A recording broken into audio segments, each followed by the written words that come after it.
चीज मैं बताना चाहूंगा कि 2024 के चुनाव में ये किताब खूब चली थी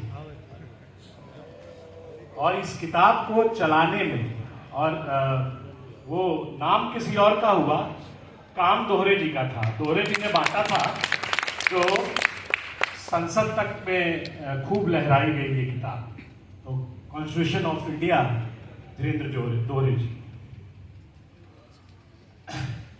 मैं पैनल से आग्रह करूंगा एक एक करके अपनी बात रखें। जो दोनों विषय हैं, संविधान और आरक्षण, एक बात उठती है और वो बात इतनी गंभीर इसलिए भी है कि अभी जो हालिया आपका चुनाव है वो पूरी तरह से उस पर केंद्रित हो जाता है। आपके हर जनसभा में और जनता के बीच बातचीत का माध्यम। हम जिस यूनिवर्सिटी में बैठे हैं, यहाँ जो छात्र इकाई है उनके बीच भी चर्चा का विषय, और सामाजिक गोष्ठियों में भी इसकी चर्चा कभी थमती नहीं। मैं आपसे जानना चाहूंगा विवेक जी, शुरुआत आपसे कर रहा हूं कि यह जो संविधान और आरक्षण की जो बात है,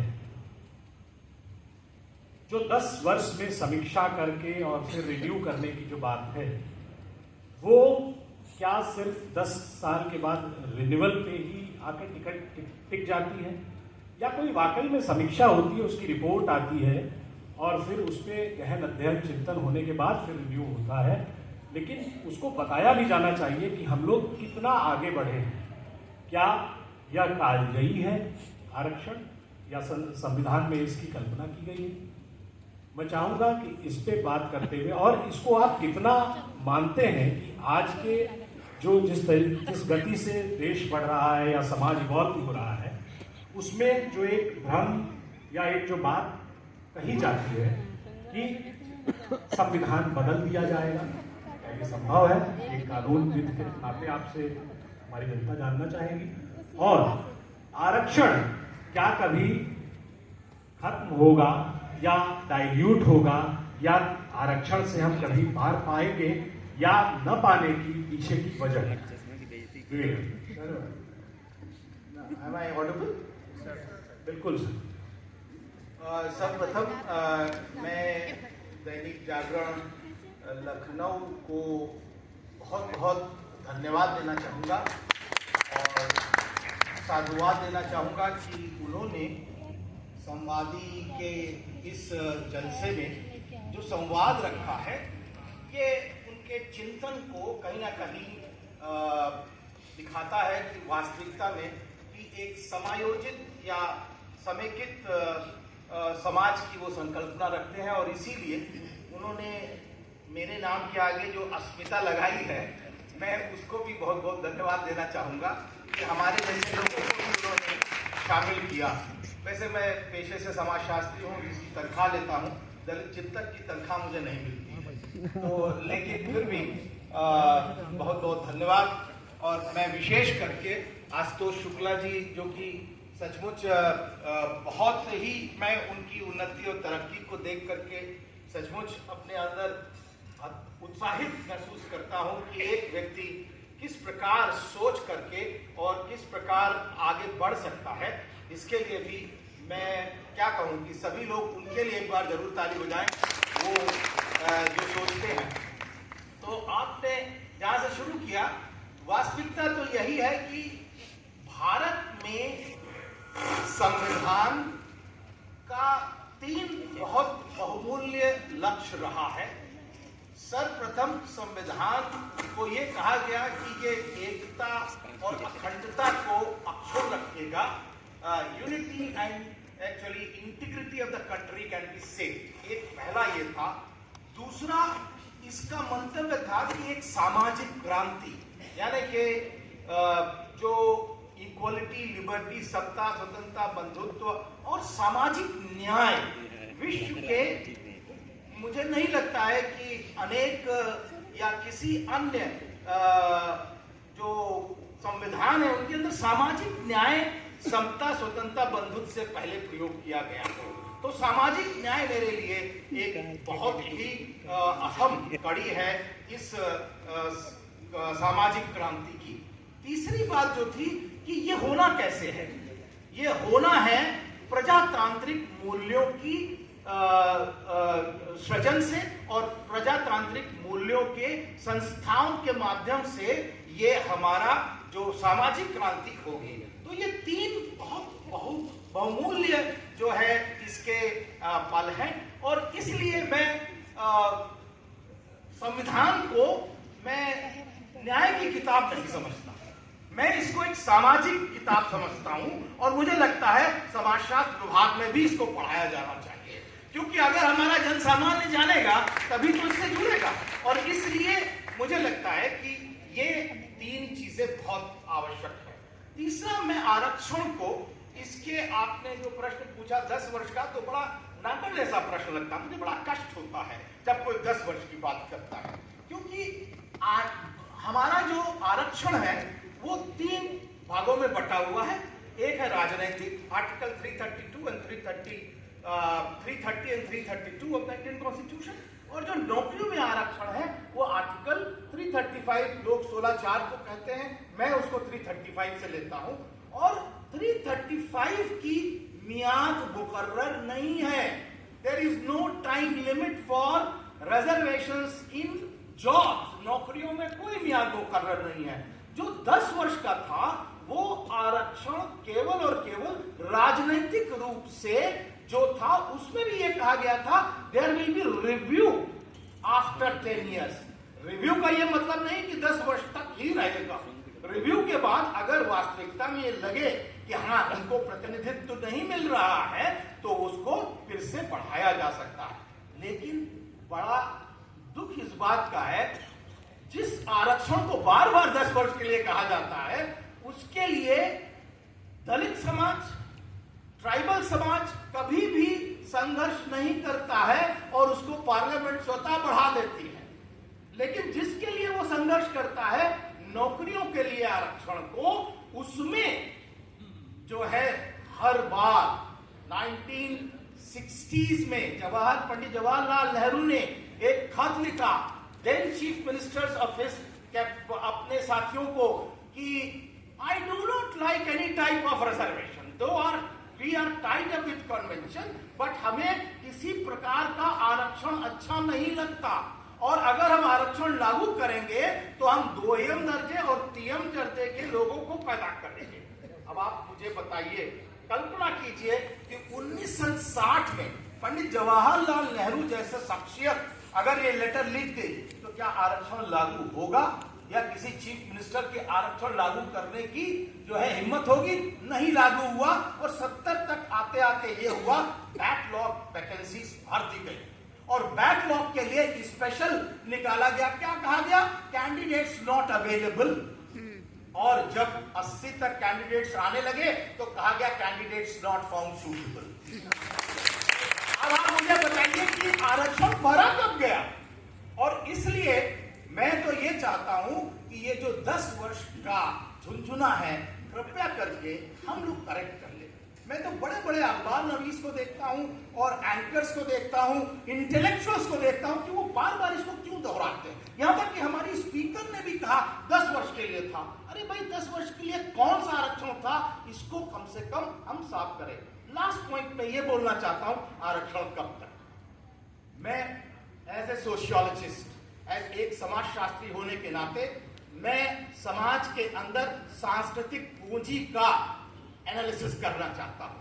समाजों में, कुछ समाजों की हजारों वर्ष की सांस्कृतिक पूंजी है, और वो समेकित सांस्कृतिक पूंजी जो है वो शिक्षा की भी है, वो धर्म की भी है, वो जिसे कहना चाहिए राजनीति की भी है।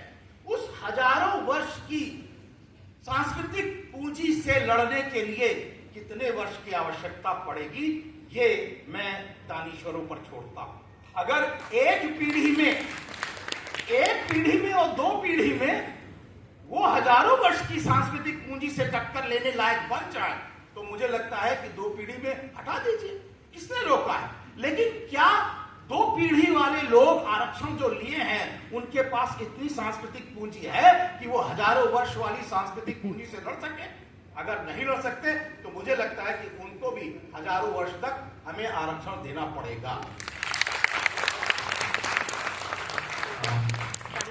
दोहरे जी की तरफ चलते हैं। जो एक बात आई लगभग 1901 की बात कही जाती है, जब महाराष्ट्र में नौकरी में समाज के बराबर लाने के लिए आरक्षण किया। आप 2012 से लगातार इस दिशा में काम कर रहे हैं। आपको क्या ये लगता है कि जिस 1000 पीढ़ी जो बीत गई उसकी बात लाजमी है, या जो पीढ़ी आज आरक्षण के नाम पर या आरक्षण की वजह से, नाम पर कहना बहुत छोटा शब्द है, की वजह से जिनको मिल रहा है वो अच्छी बात है, लेकिन जो आरक्षण की वजह से चूक जा रहे हैं उनका भी कहीं दर्द है? आखिर उनका दोष क्या है?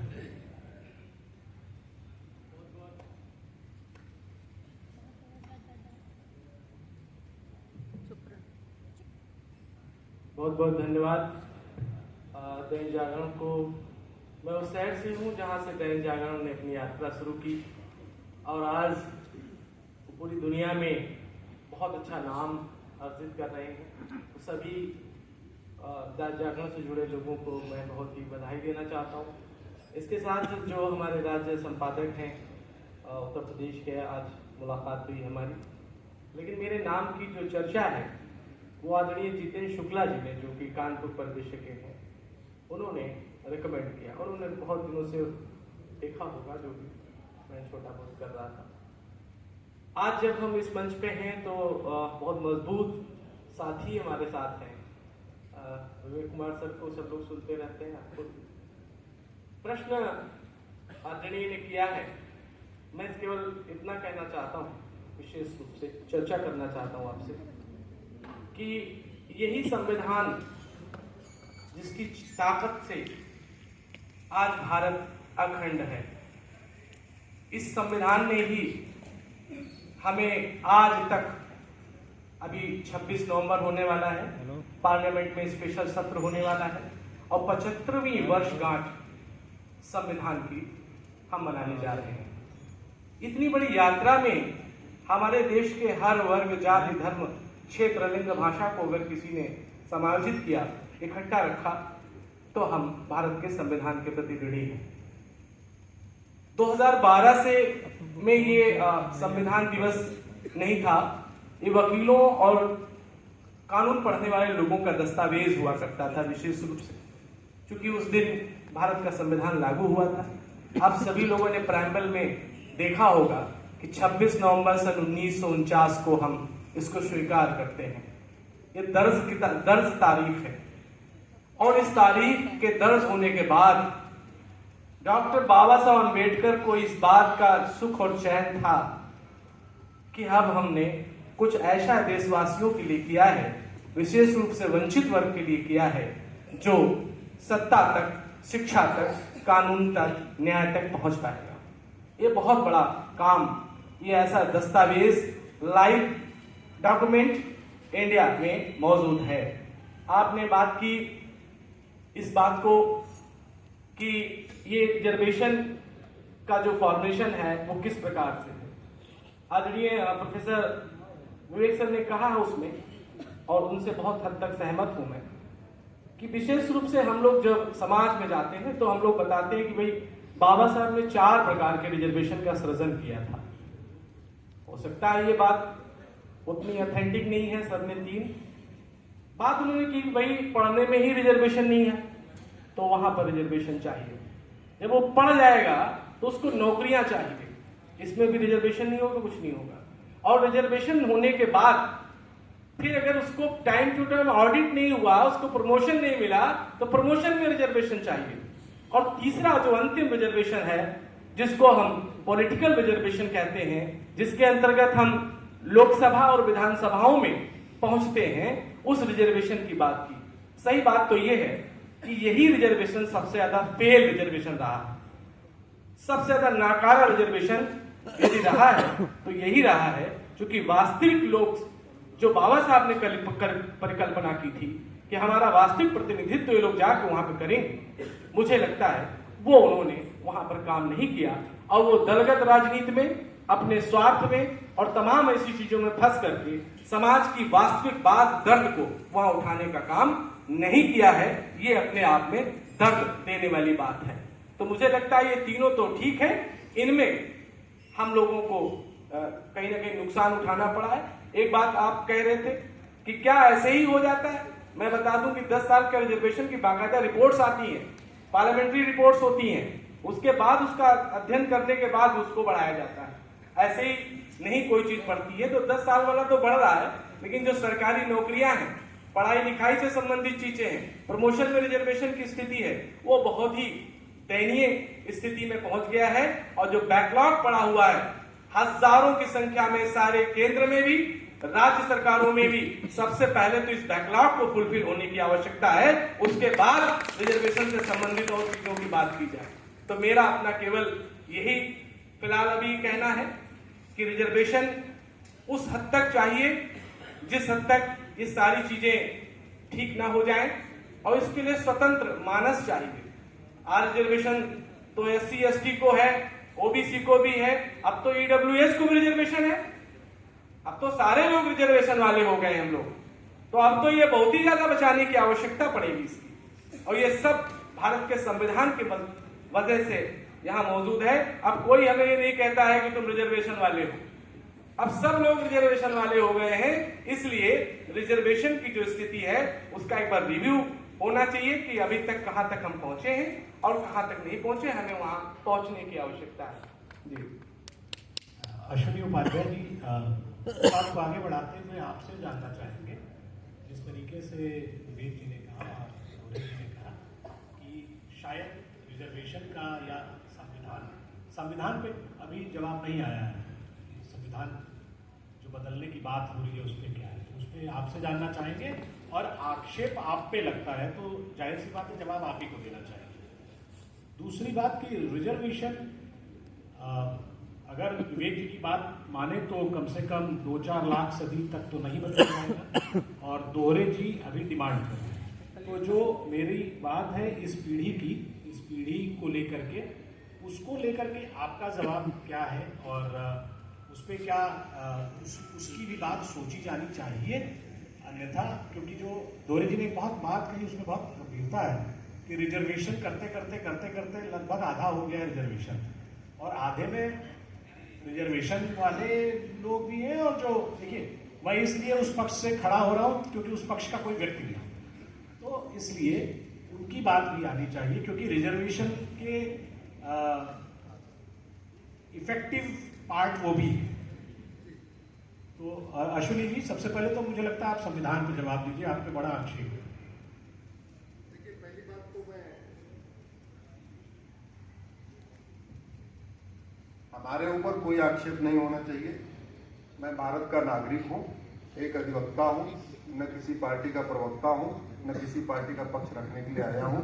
मैं केवल संविधान की बात करूंगा, और संविधान हमारे पास असली है। आपका जो मैंने परिचय दिया उसमें कोई गलती थी? कोई भी जो पॉलिटिकल पार्टियों में दिखाया जाता है संविधान, उसमें अंदर सफेद पन्ना होता है। आप ये देख लीजिए, हमारा पूरा भरा हुआ है,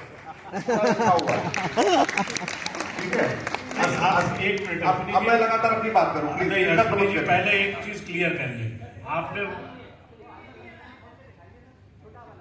नहीं, देखिए 1 घंटे, दोहरे जी का है, अरे सुन तो लीजिए सर। दोहरे जी ने इसको जब बांटा सर, उस पे आपत्ति नहीं है। 4:50 हो चुका है, 5:30 निकलना है, 7:20 की फ्लाइट है। हाँ प्लीज। विषय यह है कि संविधान होता है, संविधान संविधान, ऐसा विधान जो सबके लिए समान हो, उसको कहते हैं संविधान। संविधान का लक्ष्य क्या है? Equality, justice, liberty, fraternity, unity, national integration. ये हमारे इसका है। अगर आप वाल्मीकि जी का रामायण पढ़िए या तुलसीदास जी का रामायण पढ़िए, तो उत्तरकांड में आपको मिलेगा, दैहिक दैविक भौतिक तापा, राम राज नहीं काहू व्यापा, सब नर करहि परस्पर प्रीति, चलहि स्वधर्म निरसुत नीति, अल्प मृत्यु नहीं कौनो पीरा, सब सुंदर सब दुरस शरीरा, और न दरिद्र को दुखी न दीना, न ही कोई अबुध न लक्षण हीना। मेरा ये मानना है, बाबा साहब अम्बेडकर भी यही चाहते थे, न कोई दरिद्र हो न कोई दुखी हो, सबको समान अवसर मिले, सबका शरीर स्वस्थ हो, सबको रोजगार मिलता रहे, रोटी कपड़ा मकान की व्यवस्था सबको बनी रहे, सबको बराबर सम्मान मिलता रहे, भेदभाव न हो। तो जो व्यवस्था जो राम राज्य की बात होती है उत्तरकांड में, लगभग वही बात हमारे संविधान के प्रियम्बल का लक्ष्य की। अब बात आती है कि आरक्षण किस लिए, तो एक बात से मैं बिल्कुल नहीं सहमत हूं कि हजारों सालों का ये प्रताड़ना हुई। पहली बात तो जाति, कोई भी जाति 2000 साल के पहले थी ही नहीं। कास्टिज्म क्रिश्चियनिटी के बाद आया है, जिसको अगर विश्वास नहीं है तो बाबा साहब अम्बेडकर की किताब है, उसका नाम है एनिहिलेशन ऑफ कास्ट, उसको पढ़ लीजिए। और पढ़ना है पार्टिसिपेशन ऑफ इंडिया पढ़ लीजिए। तो ये मैं बिल्कुल सहमत नहीं हूं कि ये जातिगत व्यवस्था हजारों साल से है। जाति व्यवस्था मात्र 1800 साल पुरानी है। पहले क्रिश्चियनिटी आया है, उसके बाद कास्टिज्म आया। अब मैं आता हूं आगे विषय पे। आरक्षण बिल्कुल आवश्यक था, कम से कम 1800 सालों में तो उतना कम हुआ, लेकिन पिछले 700-800 सालों में तो ज्यादा हुआ था। तो ज्यादा हुआ है। अगर किसी को कोई हमारा परिवार का अंग, उदाहरण के लिए मान लीजिए हमारा कोई एक हाथ कमजोर हो गया, एक हमारा पैर कमजोर हो गया, या कैसे भी पोलियो से ग्रसित हो गया, या हमें कुछ न्यूट्रिशन की कमी हो गई, तो शरीर के उस अंग को स्वस्थ बनाना ये हम सबकी ड्यूटी है और संविधान में रखा गया। बाबा साहब अम्बेडकर ने भी कहा, मैं 10 साल के लिए है, 20 साल के लिए उस पर नहीं जाता हूं। मेरा मानना है आरक्षण एक दवाई है। अब आपकी अगर तबीयत खराब है और आप वो दवाई लगातार खा रहे हैं और बीमारी ठीक नहीं हो रही है, तो हमें ये भी देखना पड़ेगा यही दवा कंटिन्यू करनी है या इसके साथ कुछ और भी लेना है। अगर लगातार वो दवाई खाए जा रहे हैं और फिर भी हम कह रहे हैं बीमारी ठीक नहीं हो रही है, तो इसका मतलब दवाई के बारे में सोचना पड़ेगा, दवाई के बारे में चिंतन करना पड़ेगा। मेरा यह मानना है, संविधान के प्रियम्बल में लिखा है सोशल जस्टिस। सोशल जस्टिस आएगा कैसे? 1800 जाति व्यवस्था 1800 साल पुरानी है और गोत्र व्यवस्था 10,000 साल पुरानी। इस साल मैं 105 जिलों में जा चुका हूं। पिछले साल 2023 में 115 जिलों में गया था, 2022 में 90 जिलों में गया था। अब तक मैं 500 जिलों में जा चुका हूं। मेरा गोत्र भारद्वाज है। मुझे भारद्वाज गोत्र के यादव भी मिले, भारद्वाज गोत्र के पासवान मिले, मुझे भारद्वाज गोत्र के जाट मिले, मुझे भारद्वाज गोत्र के सैनी मिले, मुझे भारद्वाज गोत्र के हरिजन मिले, और मैं पूरे थ्रू आउट कंट्री की बात कर रहा हूं। हमारा मूल था क्या? गोत्र। तो अगर हम वास्तव में चाह रहे थे कि छुआछूत खत्म हो, ये सब खत्म हो, तो एक बार हमें रिव्यू करना चाहिए था कि कास्ट सिस्टम को आगे बढ़ाना है या हमारी जो पौराणिक पारंपरिक व्यवस्था थी गोत्र सिस्टम, उसको वापस लाना है। गोत्र सिस्टम कैसे आया उस पर चर्चा करूंगा तो लंबी व्याख्या होगी। स्वाभाविक सी बात है, भारद्वाज ऋषि का आश्रम था, जो हवन करा रहा था वो भी भारद्वाज हो गया, जो उनके आश्रम की रक्षा कर रहा था वो भी भारद्वाज हो गया, जो उनको आके धन दान कर रहा था वो भी भारद्वाज हो गया, बाकी लोग जो गाय देख रहे थे, दूध निकाल रहे थे, वो भी भारद्वाज हो गए। तो उस आश्रम से कनेक्टेड लोग सारे भारद्वाज हो गए। तो पहली बात समझिए, जाति हमें तोड़ती है और गोत्र हमें जोड़ता है। और सनातन धर्म में, हिंदू संस्कृति में जितने संस्कार होते हैं उसमें 2 बात पूछी जाती, जात कभी पूछी नहीं जाती। शादी विवाह के समय क्या पूछा जाता है? नाम और गोत्र। जोर से बोलिए जरा, नाम और गोत्र। गोत्र का फायदा क्या है? जो गोत्र केरल के लोगों का होता है वही कश्मीर के लोगों का होता है, वही बंगाल के लोगों का होता है, वही गुजरात के लोगों का होता है, वही बिहार के लोगों का होता है। दूसरा फायदा क्या है? जो गोत्र हिंदू का होता है वही जैन का होता है, वही बौद्ध का होता है, वही सिख का होता है। तीसरा फायदा क्या है? जो गोत्र ब्राह्मण का वही क्षत्रिय का, वही वैश्य का, वही दलित का। तो संविधान का लक्ष्य था unity and national integration, social justice, सामाजिक समरसता। तो हमें क्या करना चाहिए था? गोत्र की बजाय, मैं आरक्षण की ये नहीं कह रहा हूं कि आरक्षण का सब्स्टिट्यूट है ना, बिल्कुल आप इसको ऐसे मत सोचिएगा। मेरा ये मानना है जो संविधान का लक्ष्य प्राप्त करना था तो हमें कहीं कहीं कास्ट सिस्टम के साथ गोत्र व्यवस्था लाना था। दूसरा, जो इकोनॉमिक जस्टिस की बात की गई है भारत के संविधान में, उस इकोनॉमिक जस्टिस को तभी आप अचीव कर सकते हैं जब करप्शन खत्म हो जाए। क्योंकि हमारे जो दलित हैं, पीड़ित हैं, हमारे जो पिछड़े लोग हैं, वो सबसे ज्यादा जो परेशान है, भाई उनको कुछ काम धाम करना है, उनसे 1 लाख रुपए घूस मांग ली जाएगी तो स्वाभाविक सी बात है वो नहीं दे पाएंगे। जो दूसरा 1 लाख रुपए घूस दे देगा उसका काम हो जाएगा। इकोनॉमिक जस्टिस के लिए करप्शन खत्म करना जरूरी है। अब आया राजनीतिक जस्टिस। अब राजनीतिक जस्टिस में सवाल यह है कि किसको कितना अवसर? क्या के आर नारायण साहब को लगातार रिजर्वेशन मिलेगा या जो लोग जगजीवन राम जी के परिवार को रिजर्वेशन मिलेगा, या उनके गांव के राम कुमार, श्याम कुमार, अवधेश कुमार, लल्लन कुमार या अशोक कुमार है, उनको भी रिजर्वेशन मिलेगा? इसको भी देखना पड़ेगा। तीसरा विषय मैं आता हूं, समान अवसर। आरक्षण दे के कभी समान अवसर मिल ही नहीं सकता। मेरा मानना है समान अवसर तब मिलेगा जब मजदूर और मालिक के बच्चे की एक किताब होगी, मेरे बेटे की किताब मेरे ड्राइवर की बेटे की एक किताब होगी, जब मेरे बेटे की किताब, विवेक जी के बेटे की किताब, आपके बेटे की किताब, सबके बेटे की एक किताब होगी। और यूनिफॉर्म एजुकेशन सिस्टम आज नहीं, मेरी बड़ी प्राचीन व्यवस्था थी। दशरथ जी और सुमंत जी एक ही स्कूल में पढ़ते थे, कृष्ण और सुदामा एक ही स्कूल में पढ़ते थे, और बाकी तो छोड़िए, राम और निषाद राज एक ही स्कूल में पढ़ते थे। राजा रघु ने हजारों साल पहले यूनिफॉर्म एजुकेशन सिस्टम लागू किया था। अनफॉर्चुनेटली हमने छोड़ दिया। आज की डेट में 65 एजुकेशन बोर्ड चल रहे हैं, सबकी अलग अलग किताब है, एंट्रेंस एग्जामिनेशन एक है, इसलिए मजबूरी में सबको कोचिंग लेना पड़ता है। बिना कोचिंग लिए कोई IIT में जा ही नहीं सकता, मैं डॉक्टर बन ही नहीं सकता। तो जो अमीर है वो तो फिटजी करा लेगा 3 लाख रुपए देके, जो गरीब दलित है बेचारा कोचिंग कैसे कराएगा? तो इसलिए आवश्यक है कि भारत में यूनिफॉर्म एजुकेशन सिस्टम हो। अब मैं आता हूं, बस 2 मिनट और लूंगा। अगर वास्तव में हमें सबका, हाँ मैं समझ कर रहा हूं, हमें सबका कल्याण करना है तो हमें भारत में जुडिशियल सिस्टम को ठीक करना पड़ेगा। हमारा जो दलित भाई है वो थाने की दलाली से परेशान है, वो तहसील के भ्रष्टाचार से परेशान है, वो जुडिशियल सिस्टम में, जो जुडिशरी में वहां पे पैसा दे के न्याय बिक रहा है उससे परेशान है। वो गरीब है। अगर वो गरीब है तो जब तक भ्रष्टाचार खत्म नहीं होगा, खासतौर पर पुलिस प्रशासन और न्यायिक व्यवस्था का, तब तक वो इक्वल अपॉर्चुनिटीज को नहीं मिल पाएगी। फिर मैं आता हूं आगे, बड़ी सीरियस सी बात है। वो इसलिए भी परेशान है कि भारत में झूठ का बोलबाला है।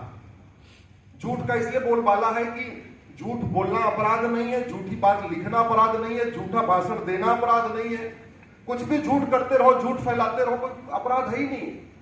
जरूरत इस बात की भी आ चुकी है कि भारत में झूठ को गंभीर अपराध घोषित किया जाए।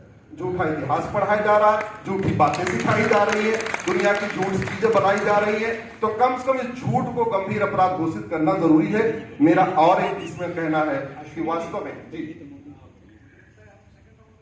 ठीक है, पूरा पैकेज है, आज पूरा पैकेज लेके आया हूं। कोई बात नहीं, आप अपनी बात जरूर रखें, लेकिन सबको समान अवसर मिले। लगभग 5-5 मिनट में हम लोग फिर एक बार बात करेंगे, फिर हम ओपन सेशन छोड़ेंगे। विवेक कुमार जी, अगर मैं गलत हूं तो करेक्ट कीजिएगा। आप बहुत गंभीरता के साथ आप कहते हैं कि सामाजिक न्याय के मामले में सबसे अच्छा रिकॉर्ड वो बसपा का है, दूसरे नंबर पर कांग्रेस का, और सबसे खराब रिकॉर्ड बीजेपी के नेतृत्व वाली एनडीए का है। क्या ऐसा वाकई में है? अगर नहीं है तो आपका क्या मानना है? ये जो 75 साल में जिन रहनुमाओं के हाथ में हमारे पिछड़े समाज की, दलित समाज की के उत्थान की जिम्मेदारी थी, उन्होंने कितनी निभाई? कितना हम आगे बढ़े वास्तव में, या हम और पीछे चले गए? कहीं समाज में वैमनस्य का कारण तो नहीं बना? और एक बात मैं चाहूंगा वो जवाब कि क्या कोई राजनीतिक पार्टी एकाएक संविधान बदल सकती है क्या? क्योंकि इसको लेकर के खूब चर्चाएं चली है, और 2024 की राजनीति की परीक्षा इन्हीं प्रश्नों पर हुई। Thank you. पहली बात तो मैं जो है, एक बात अभी हमारे फाजिल दोस्त ने कही कि कास्ट सिस्टम हजारों वर्ष से नहीं, लेकिन 1800 साल पहले आया है। 1800 साल तो हजार से ज्यादा ही हुआ। हजारों में माना जाता है कि 2 से अधिक नहीं, 1 से अधिक। एंकर भी डिफेंड करेगा, डिफेंड नहीं कर रहा हूँ, एंकर भी डिफेंड करेगा, स्पीकर नहीं डिफेंड नहीं कर रहा हूँ। विवेक जी, This is what I don't like when anchor becomes. if you don't like what could I so? नहीं, please, ऐसा नहीं, आप ही बोलिए, मैं नहीं बोल। नहीं, आप कैसे बात कर रहे हैं? How can you defend someone? He has capacity to defend himself. No, he will defend. बात कर रहे हैं? आप नहीं, आप कैसे बात कर रहे हैं? नहीं, आप एक से ज्यादा में जो है बहुवचन होता है या नहीं होता? एक से ज्यादा में बहुवचन होता है, क्या बात कर रहे हैं? बिल्कुल होता है। ठीक है, आप कंटिन्यू करिए। बहुवचन के लिए 2 आवश्यक होता है कि नहीं होता? 1 पॉइंट से ज्यादा जो भी होगा तो हो जाएगा, इसमें क्या बात है? नंबर है 1.8, अच्छा, इस पे हम लोग न लड़े, विवेक जी, बहुत गंभीर बात है। कृपया मेरे ऊपर तीर लगा करके कहीं और न चलाइए, आप अपनी बात बताइए। अब आप बताइए कि हम समाज की संरचना बताते हैं ऋग्वेद पुरुष सूक्त से, 10वें मंडल और 90वीं ऋचा। क्या है वो ऋचा? यद पुरुषम व्यवदौ कदिदा वैकल्पवम किमस मुख कौ बाहु कौ उर्पादुच्चे ब्राह्मणों मुखम आसीत दुई बाहु राजन कृता उर्तदस्य वैद पदभ्याम शूद्र जायत।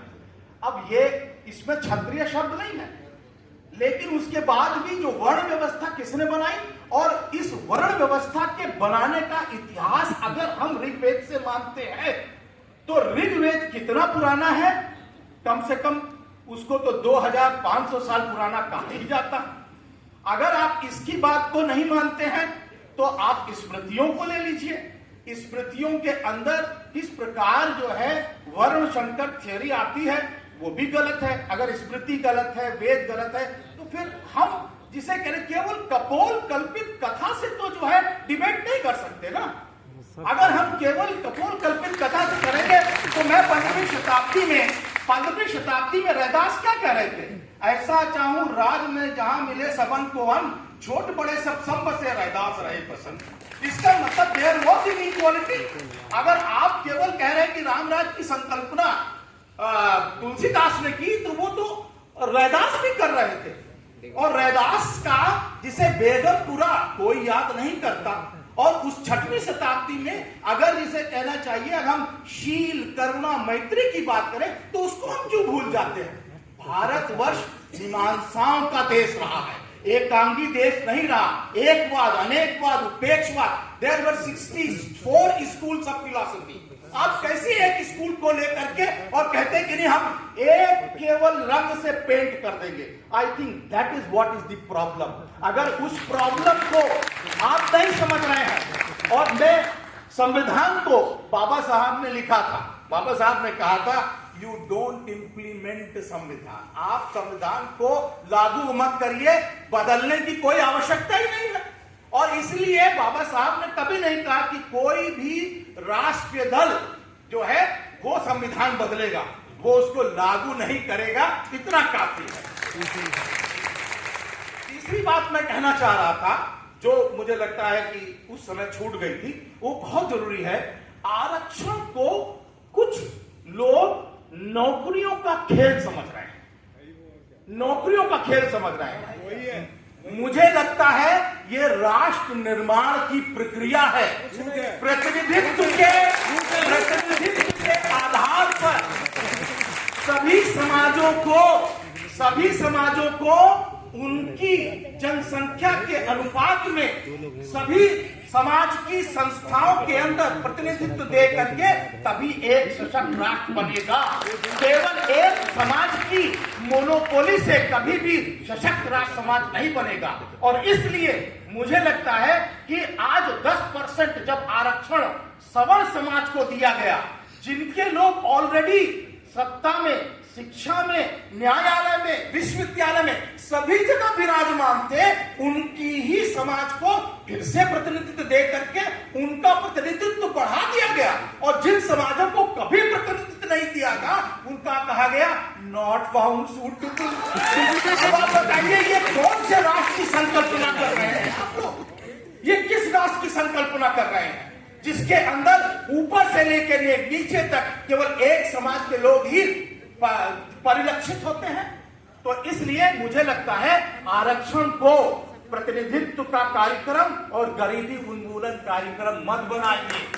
ये it is not a poverty elimination programme, it is a programme for representation of those communities who have not got representation. धन्यवाद। थोड़ा सा हमारे एक सेकंड सर, आप दोहरे साहब के बाद फिर आपके पास आएंगे जो एक प्रक्रिया क्रम लेके चल रहे हैं। दोहरे साहब, जो बहुजन आर्थिक विकास और शोध का कार्यक्रम आप चलाते हैं, उसमें वाकई में क्या स्थितियां प्राप्त हुई आपको, वो भी हम थोड़ा जानना चाहेंगे। और जैसा विवेक जी ने कहा कि, और आपने भी कहा कि वो हासिल नहीं हुआ, मैंने पूछा था विवेक जी ने, शायद वो उस चीज पे आना नहीं चाहते थे, बहुत चतुराई से वो निकल लिए। आपसे वो जानना चाहूंगा कि इन 75 वर्षों में जिन लोगों के प्रति जिम्मेदारी थी, apart from party line, apart from any ideology, उन लोगों में वाकई में क्या किसी ने वो दिखाई प्रदेश में, राज्य में, प्रदेश में या केंद्र में? क्या आपको लगता है आपके रिसर्च में, आपने जो 12 वर्षों में जो अथक प्रयास किया उसमें कुछ ऐसा होता दिखा, या वाकई में सिर्फ नीचे ही गया है, विकास के नाम पे कुछ भी नहीं? देखिए, मेरा इसमें जो कहना है वो ये है कि ये कहना कि इन 75 वर्षों में कुछ नहीं हुआ, ये बिल्कुल गलत होगा। जितनी भी सरकारें सृजित हुई हैं भारतीय संविधान के दायरे में, उन सभी सरकारों ने बहुत अथक प्रयास किए हैं और ये मौजूदा सरकार भी अच्छे प्रयास कर रही है, चाहे वो केंद्र की हो चाहे वो राज्य की हो। एक परसेप्शन जब कोई बनता है तो वो डर का भी एक कारण बनता है। राजनीतिक पार्टियों का तो काम ही ये है कि जब हम किसी चीज से किसी को डराएंगे तो उसका लाभ मिलेगा दूसरे पक्ष को। हमारा जहां तक रिसर्च है, हमने जो देखा है समाज में भी जाकर, लिखा पढ़ी में भी, उसमें हमने ये पाया है कि वास्तविक रूप में काफी कुछ तरक्की हुई है समाज को, आर्थिक तरक्की हुई है, लेकिन उस तरक्की को हम संविधान के अंतर्गत जो कुछ डाला गया था, जिस उद्देश्य के साथ संविधान में इनकी व्यवस्थाएं की गई थी, वो किसी भी सरकार ने अभी तक उस लक्ष्य की प्राप्ति नहीं कर पाई है, कोई भी सरकार। लेकिन प्रयास नहीं हो रहा है ऐसा भी बिल्कुल मैं नहीं कह रहा हूं। केंद्र की सरकार जो कि वर्तमान समय में एनडीए की सरकार है और अभी तक 10 वर्षों 15वें वर्ष में प्रवेशित करने जा रही है, 15 वर्ष लगभग चलेगी। उत्तर प्रदेश की सरकार, उसके पहले की समाजवादी की सरकार, उसके पहले बीएसपी की सरकार, अमूमन अगर तुलनात्मक अध्ययन हम करते हैं तो हम ये पाते हैं कि काफी हद तक उसमें जो अचीवमेंट हुए हैं, अगर हम सामाजिक न्याय के पक्ष को देखते हैं तो हम ये पाते हैं कि नो डाउट कहीं ना कहीं बीएसपी की सरकार में चीजों को इजीनेस रही है, ये हम पाते हैं रिसर्च में।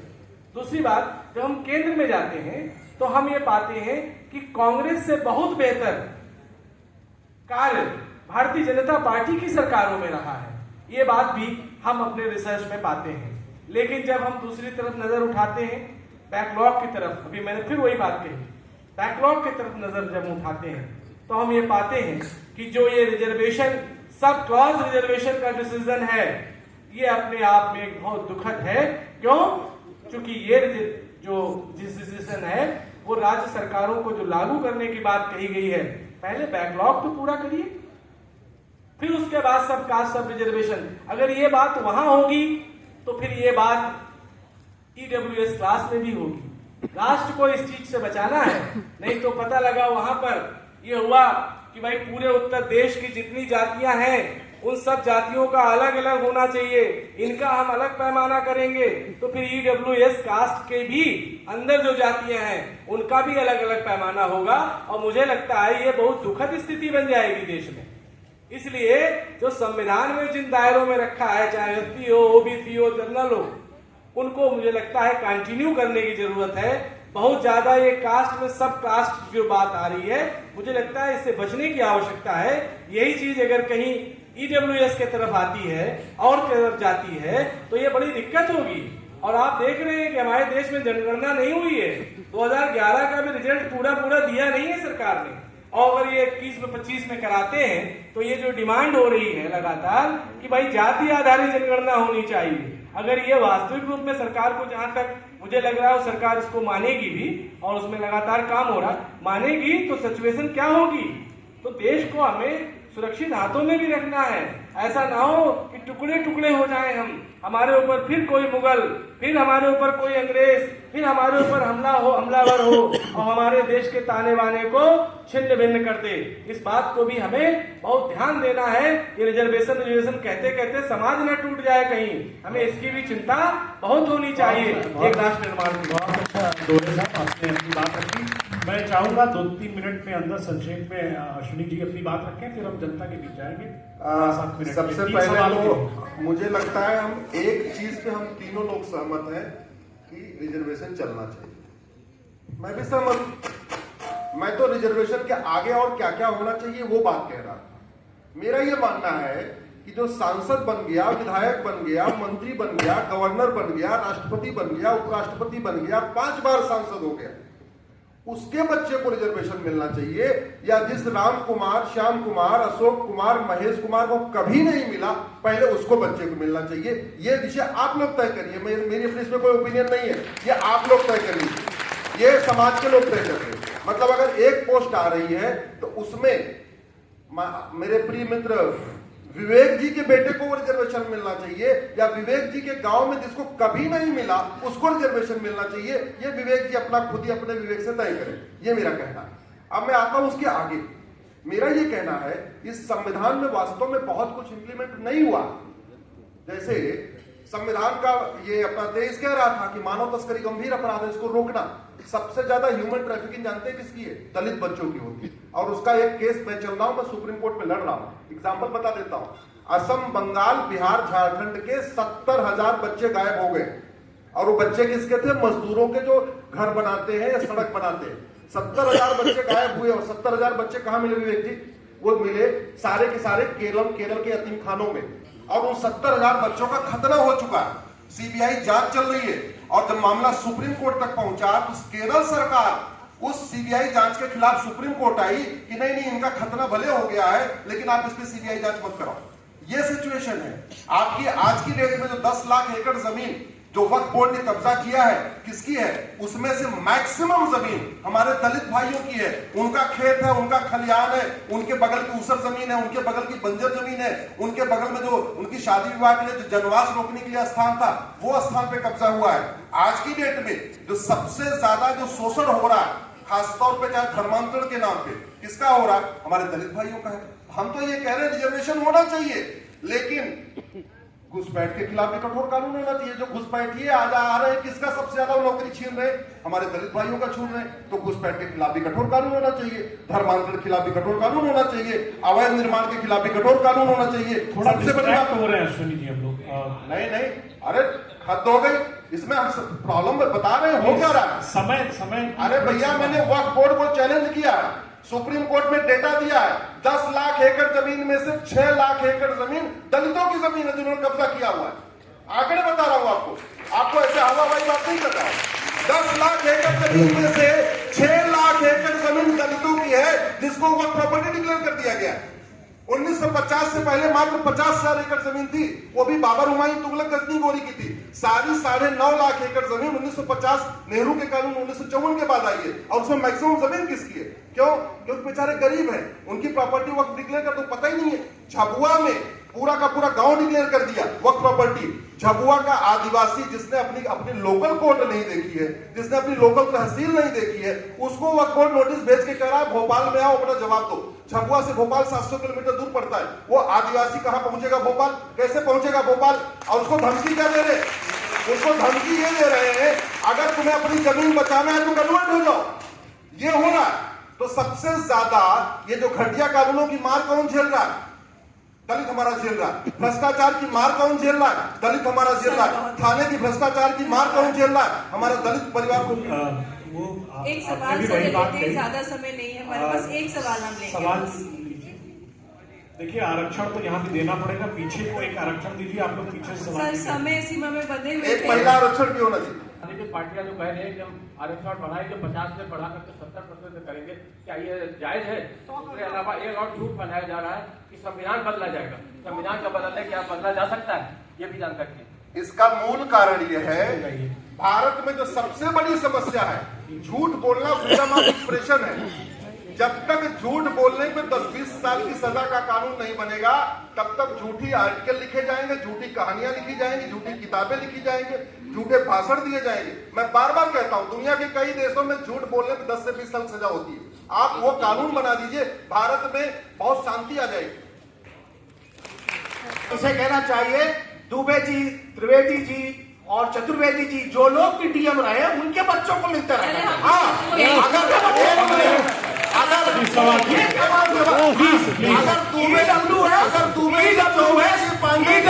उन लोगों को है समाज के अंदर, ईडब्ल्यूएस उन लोगों को मिला है जिनके समाज के अंदर लगातार पीढ़ियों दर पीढ़ियों शिक्षक पैदा होते रहे, अधिकारी पैदा होते रहे, उनको ईडब्ल्यूएस और ईडब्ल्यूएस भारत में 500 विवेक कुमार